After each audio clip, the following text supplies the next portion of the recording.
Hello, this is BlueStar, Defender of Equestria, and this is my AfterThoughts review of Gauntlet of Fire.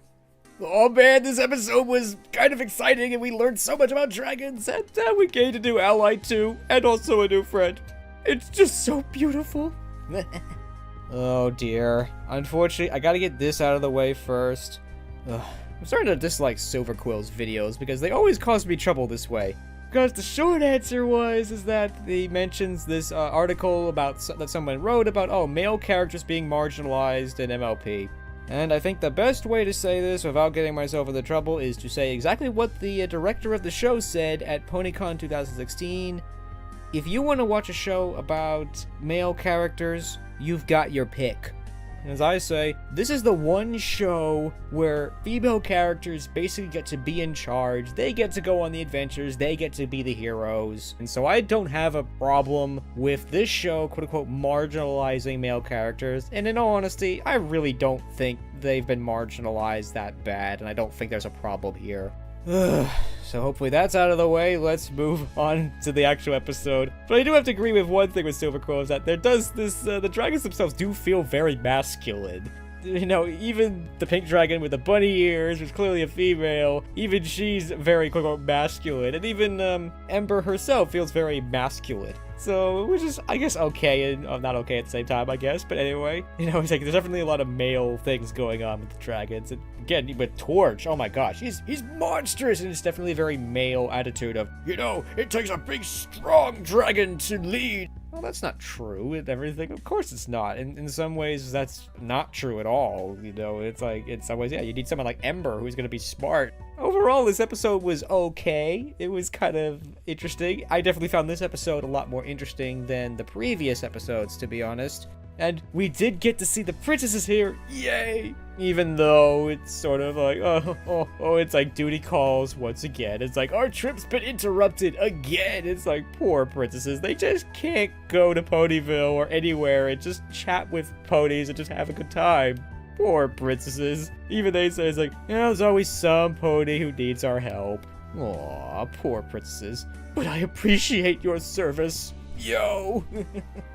Interestingly, this was kind of surprising that this time they actually know why Spike is glowing. It's like, oh, we've seen this behavior before. Which is kind of surprising considering that in the beginning of this season, they didn't really know anything about the birth of an alicorn, which is kind of odd because they are alicorns themselves. But still, it's cool that this time they actually knew something about this and could just tell Twilight and Spike and all the characters in the room. It's like, oh, Spike basically has to go to the Dragon Lord. It was pretty cool that Rarity and Twilight basically go and help out Spike. That's pretty cool.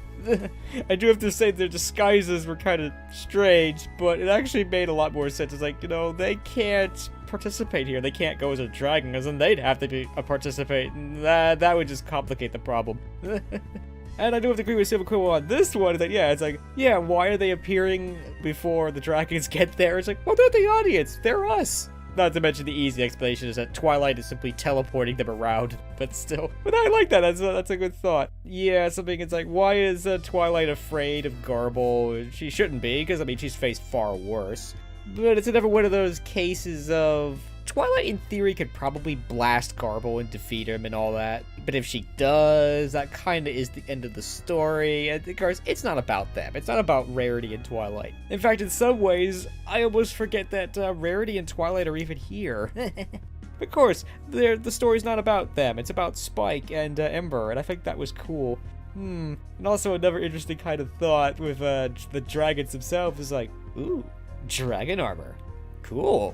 That kind of surprised me, because dragons are kind of, well, supposedly they're almost indestructible to begin with, so why would they make armor?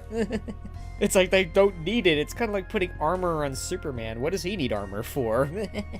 Unless maybe it's like anti-kryptonite armor or something, but anyway. But yeah, I mean, I think the reason for that is probably Ember. It's because, you know, she has to be in disguise somehow. She can't just, because otherwise her father would yell at her again. It's like, what? I told you not to compete here! Because I said no! I love Torch's accent. It's awesome, and I definitely like his, in a way, his attitude. This is so a father. It's like, besides, I said no! I do like Torch. He's kind of a quote-unquote a nice dictator. It's like, yeah, he wants all the attention, all the praise, but he's not too evil about it. Maybe. I still can't get over how huge he is compared to all the other dragons. It's just terrifying, my gosh. Another interesting thought is, well, how come there are no adult dragons here? Why are they all like young dragons and teenagers? My thought on this is, well, maybe, they don't want the adult dragons here. Maybe this is like a job you get chosen for life or something, and maybe they want younger dragons here. But, again, it sort of made sense that it would kind of be more the teenagers, because otherwise Spike would really get his butt kicked and everything. Interesting thought is, like, I thought that, again, at first I thought Garble's gang, they deserted him, but I think most of his gang is here, but I think maybe one or two of the dragons that were in his gang, quote-unquote his gang, may or may not be here. And another interesting thought about Garble as well is that, at first I thought, oh, he was the only dragon to actually get to the end without needing help. But that's not actually true. He got crushed by the rock, at the beginning, and I'm gonna assume that he can't get up, because otherwise he would be asking Spike for help. Yeah, so in theory, neither Ember, Spike, or Garble actually managed to get to the end without needing help, so interesting. Oh, you know what? I'm gonna mention this anyway. It's one of my weird eccentricities that I've always wanted to develop sort of a emergency flotation system for me and my armor, because in the unlikely but possible circumstance of ending up in the water in my armor, plummeting to the bottom of the ocean like a rock doesn't sound very appealing. I'm gonna bet that Princess Ember wished she had such a device because she's slowly sinking to the bottom of the ocean.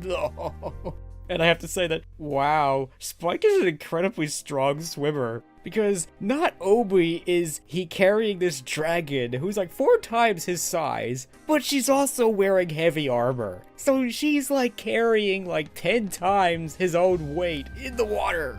My gosh, that's incredible. It's like, Spike, if I'm drowning in the ocean, I want you to come and rescue me. Oh my gosh. And everything I found kind of odd about this scene was that there's these giant sea monsters everywhere shooting water at dragons and knocking them into the water. And, especially when one of the monsters appears directly in front of Spike, why aren't they all like, oh my gosh, there's sea monsters everywhere? It'd be kind of like being in the middle of the ocean and all of a sudden realizing you're surrounded by sharks. I'd be freaking out about it, I tell you. But oh well. And again, I almost kind of like to think it's like, oh, Rarity and Twilight are actually somewhat okay swimmers too, so... So let's get back to more of the episode, because yeah, but I must admit, this is definitely one of these episodes where there's a lot going on, and in some ways, the things that are going on in the background, or these things that you could stop and look at and really analyze stuff from, they can be sometimes more interesting than the story itself. But however, the story itself was still really good, and I liked it. I did like the overall lesson. Well, I guess in some cases there's multiple lessons, but I guess the primary one, at least from Dragon Lord Torch anyways, that size doesn't determine strength. As an old saying, it's like, it's not the size of the dog in the fight, it's the size of the fight in the dog! I definitely agree with that. It's like, as Lord Torch says, it's like, you may not be big, but you are strong. Yes, I definitely support that idea. I think that's great.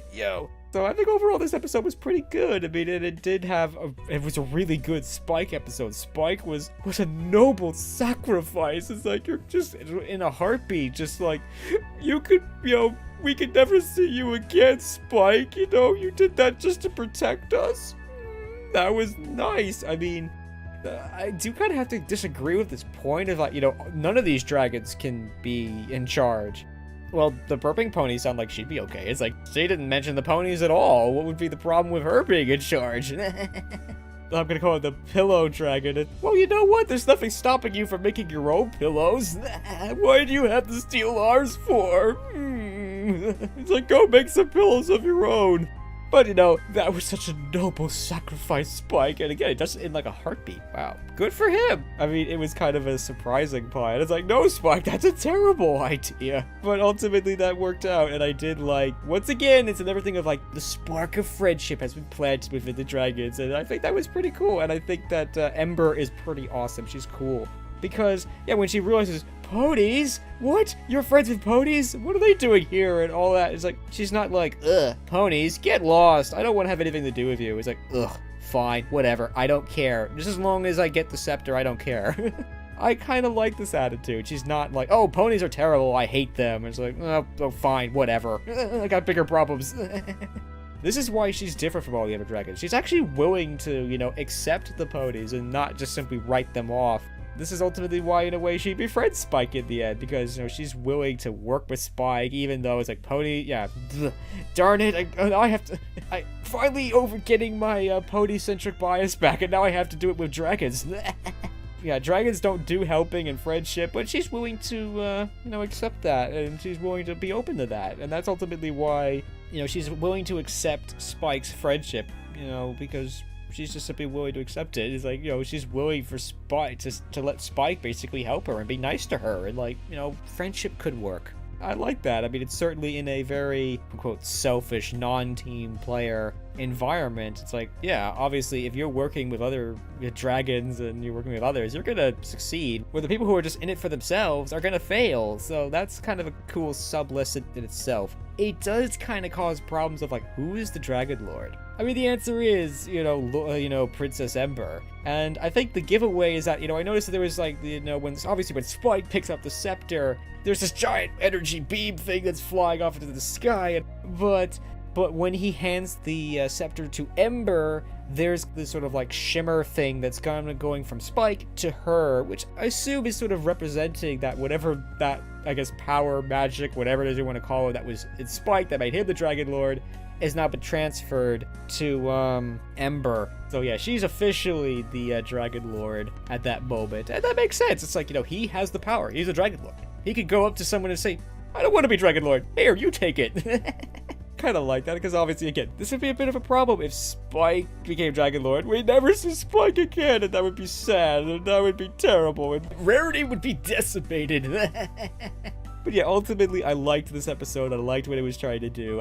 In some ways, it could have gone down the, no, you're a girl route. But no, they sort of did that. But they did it as, no, you're not big and strong. But, you know, and I like that road a lot better. Again, it's a show for 6-year-old girls. They're not going to say something like that, and nor should they, of course. But I did like that. I did like the ultimate lesson was that, you know what, it takes more than, you know, physical size and physical strength to be a leader. Sometimes it takes much more than that, and, you know, it's like true strength comes from inside, sort of a thing. But then again, when I think about it, is that the challenges that the Dragon Lord made for these dragons were not really strength related. It was more like agility and those sorts of things. It's like, avoid the flying boulders, you know, avoid the giant spikes. But strength only came into it kind of at the end, you know, when they had to physically fight the other dragons for it. Still, overall, I still liked the lesson and what it was trying to do, and I think Princess Ember is awesome, and I did like that, you know, and she's like, don't make me talk about my feelings. I like her, but again, she's at least open to these kinds of things. It's like, it's still not her thing, but at least she's open to them. And it was really fun watching Garble having to hug all the dragons, especially the first dragon, because he's like, he hugged me. It's like, that makes me feel so much better now. I like that. The first dragon actually liked being hugged, so who knows? Maybe this will actually change Garble for the better. Or maybe it won't. But, you know, at least the seed there has been planted and everything, and I thought that was a good way to end that. Overall, this episode was interesting, and it was exciting, and it had a lot of dragon culture in it, and we have a whole new friend, and a whole new ally, and a whole new camo-inspired line of clothing for Rarity? Can't see that taking off. What, you're gonna have clothing disguised as rocks? Yeah, or trees, or seaweed. Yeah, that's gonna take off. But anyway, that's overall, this episode was okay, and it was cool, and I liked it. Yo-ho. So that is the end of my Afterthoughts review of Gauntlet of Fire. This is Blue Star. Stay strong and pony on. Blue Star out.